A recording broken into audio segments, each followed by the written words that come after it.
Dan Lufani anatuluka DPP ndi kupita kwa MCP, koma nyimbo zimene akuimba kumeneko akulira ndi Mutharika, akuti ayi Mutharika wakula. Kodi inu ya Dan Lu ngati Nyamata mwapangapo chani? At your age ukupempha kudala za ndale. What is this?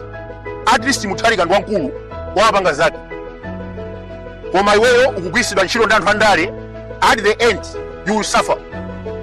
Kuyambira 2015 up to 2020 mumadya za Mutharika omwewo, mumaimba nyimbo zochita support DPP.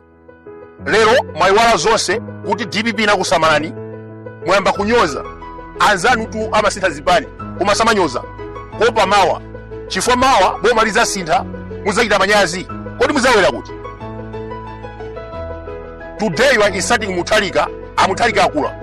Mawa atu Mutharika ka president. What will you do? Akuti ayi APM anaononga dziko. 2021 Dan Lufani anaimba nyimbo tuwanipasi. Kodi amaimbira ndani?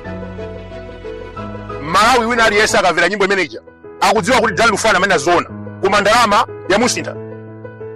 Mu nthawi ya Mutharika timagula fertilizer 90,000, tosalanse 140,000. Anaonjeza katundu ochipa, but now everything is scattered.